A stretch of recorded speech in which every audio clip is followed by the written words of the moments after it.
Ricochet has said he will not be re-signing with the WWE. The fear is not of losing him, but of losing Samantha Irving when he does leave. She ain't walking away from that money. No. Let's be honest, okay? And Bo, you and I talked about this. Scouts and I have talked about it. I've talked about it on air. I've talked about it on other shows and in videos. Do you think there's an independent company from, the PWAs of the world to all the way up to your AEWs? And yes, they're all indies because they're all privately traded companies. They're all independent. I don't care what you say. Let's have that conversation. But, okay, I lost my train of thought. What were we talking about? Ricochet? Oh, yeah. Is there anybody that's going to pay Samantha Irvin WWE money from the PWAs of the world all the way up to AEW? Let's be honest. Ring announcers aren't the highest commodity. Thank you, Scouts. I need Scouts to be in backstage so he can just hold up cue cards for me. So when I forget what I'm talking about. I got to call out someone. I love call-outs. This is the episode for call-outs. And no free shout-outs, but our buddy Lee that I met through you posted an all-elite graphic. Sir, Lee, I love you. You have a great mind. He owns the name Ricochet. He does. He'll just go King Ricochet again for a little bit. So I think King Ricochet is the better name anyways, honestly. Because he can use Ricochet, but he gets the surname King Ricochet. So as King Ricochet, if he was to win a King of the Ring, he'd be King Ricochet? Yes. I want to hop back to something that happened last week.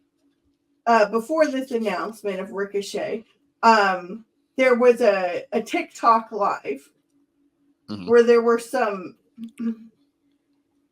I use the term creators loosely, but saying that they needed to use Ricochet to keep Samantha. Like, first of all, she's her own person. And just because she's going, that he might leave. Yes, Scouts, this is where you were right and they were wrong. Just because he might leave doesn't mean she's also going. They also went into this whole situation about what was it that Becky might go to AEW. First of all, the two, Becky and Seth, will not separate to the point that they have in their contracts that they demand to be on the same brand and they take their nanny on the road with them. Samantha Irving's not leaving WWE and neither is Becky. Hold on. Where do I sign up to be a nanny for a wrestler? Kids love me. Yeah, I think you'd be great at that job. I just want to travel the world and raise your kid for you. Again, this goes back to the wrestling business, and I would love that, Bo, to see you be your Becky and Seth's nanny, and it's like, oh, this is Bo. He hangs out with the baby when we're wrestling, and it's like this big ginger biker looking motherfucker with tattoos, perfect nanny with a baby on his hip. What's up, guys? What's I'm up? Bo. I'm the ginger ninja. I want to do it for Malachi Black, and that's who I want to him and Selena need to have a kid, and then call me. Could you imagine how fucking badass that kid would be? And I will. That kid will give Gothic Baby a run for its money. I don't think you could be high all the time. I don't know.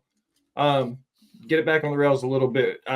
Temple, Ricochet's contract expires at the end of the month. So when it does, can he work dates or does he have to go through the 90-day non-compete? With it being a contract expiration and him not re-signing a contract, he will become a free agent on the first of whatever month. If it's July 1st, August 1st, or whatever, midnight that day, he could theoretically lock up in a match at 12:05 if he wanted to. You know what I mean? It's because Lucha Underground is coming back. I also brought that up. I said that Prince Puma going back and working with Penta, who is also a free agent. Tim says the fact that casuals are going to miss a Ricochet Mustafa Ali match or Ricochet versus Namath match because of tribalism is crazy. Okay. Bingo. And then do they think WWE misuses Ricochet or drop the ball on him? 1,000%. Nah, I got to disagree with you. Okay, I would love to hear this because I don't think Ricochet is the person they've mishandled, they've dropped the ball on. But go ahead and say why you don't think it's Ricochet, Bo. Because if we look back and yes, Ricochet was Prince Puma and Lucha Underground. He was their world champion, yes. But Ricochet, even over when he was overseas, has always been that mid-card guy. Like him and Ospreay were curtain jerkers. And putting the mask on really helped him, but kind of took away from it. But WWE, I mean, you got to look what he's done. Dusty Cup winner, multi-time U.S. champion, Intercontinental champion. He was the speed champion. Like he for the career he's had, North American champion. Like he's had a pretty good career for the placement that he is. Let me ask you something quick, Al, following up off of Bo then, kind of taking everything that Ricochet was beforehand, the star, the world champion, then going to WWE and cashing checks and making bank. Now he's going back on the market as a marketing manager, somebody who does marketing for a living. If Ricochet markets himself right, could he have a Nick Namath or a Matt Cardona style run on the indies where he is a viable enough asset that people will just pay him for one-offs in AEW, in TNA, in New Japan, the way Matt Cardona does it? Could Ricochet make more money doing that than signing a big deal? Because we know everybody would want King Ricochet on their card. Could he be the next Matt Cardona? I mean, he could be. I think that he's probably going to lessen his travel. I have a feeling that even though he may not be in WWE, he's going to probably spend a lot of time hanging out at WWE. Even if he goes to AEW, like they do offer pretty much more substantial home time because, you know, you get used like once every 6 months. So I also agree with what Temple says in that, what Tim said, that Shinsuke has been more misused than Ricochet. I saw this stat, and I think Shayna posted it, where Shinsuke has, in 2024, so we're 6 months into 2024, yep. He has lost 39 of 40 matches. And like, assuming that all of these are house shows because when have we seen him on TV really lately? I will say this. I've never seen Shinsuke complain about his booking or his money or the way he does it. I've always said that the reason why house shows don't matter is because WWE doesn't make house shows matter. WWE makes their TV show matter. The stories that are happening on their television show about pro wrestling, not what's happening at their house shows. Okay? Once they start making those house shows matter again, then that's when they stop being a TV show about pro wrestling and they actually become a wrestling company. Yeah. Go up to Farmer Tim's. Yeah, I got you. I will 100% agree with that. This is Nick Namath's year. I'm not saying he's going to be the indie wrestler of the year. Tim, you and I have talked about that. I've made a video about it too, that this is Nick Namath's year. What he's doing is wild. Ricochet he'll be up there though. He'll be that same caliber of guy. He'll be up there, but not Will Ospreay up there. No. Until now, if he signs AEW, strap a rocket to his ass because him and Will Ospreay about to burn the house down. Yeah, they will every time they step in the ring. to close Ricochet out and then go on to some more news and rumors, I will wholeheartedly say that I think Finn Balor is the most underutilized, misused WWE identity crisis in history. When he finally leaves WWE and retires in New Japan, his fall will be studied, because this man went from being the biggest star in the world in a company not named WWE to being where he's at now. And you think about the ups and downs of his career. Like, he went from being the biggest star in the world to being, the guy who lost 3 demon matches in a row. It's all about that injury. Happened at the wrong time for Just him, dude. terrible timing, man. Mustafa Ali's absolutely having a great year. All right, Al. Sorry. It is your show. The Wrestling Observer notes that Golden Shower's Brock has to be cleared by WWE legal before making a return, and that has not happened yet. I mean, once he's cleared, he's cleared. If he's found not guilty, I mean, that's what's the beauty in this country. You know what I mean? He can still be a yucky person, but if they want him to be cleared, make sure he gets cleared. And if he doesn't, that's on him. Yeah. Per PW Insider, there has been surprises at the lack. There has been surprise. Yes, there has been surprise at the lack of urgency for WWE to re-sign Natalya, whose contract comes up early next month. However, there is also a feeling within the company that they have time to strike a new deal. If we learned anything from the Becky situation, they're not in any rush to make anybody good deals right now. So, Natty's not going anywhere. I don't think she'll necessarily go somewhere else, but she may do a Becky and take an extended hiatus. Oh, no. When I say she's not going anywhere, I mean, she'll still be in WWE. She'll be off WWE TV and stuff. But if I were I am a betting man, and there's somebody mentioned it earlier. I'm pretty sure it was Temple. I would almost say right now, next Friday night, at Against All Odds, you're going to hear Natalya Neidhart's music hit. I'm almost certain of it. Yeah. Okay. Calling my shot. And if it doesn't happen, fuck it. I can't bet 1,000, but I'm pretty fucking close compared to some of the marks in the dirt sheets. Matt Menard will replace Chris Jericho on a permanent basis on the AEW Rampage commentary desk. Good riddance. Can we replace Excalibur? I hate Nigel McGuinness. Me too. I fucking stand Nigel. Like, generally, I love an accent, but his it just makes my skin crawl. Go ahead, Bill. Finish. I'm sorry. I was talking to Will last night about it, and all fucking Nigel does is be like, "Well, when I was in the ring, bitch, you ain't getting back in the ring, dude. Yeah, you got that. Fucking hang it up, bro."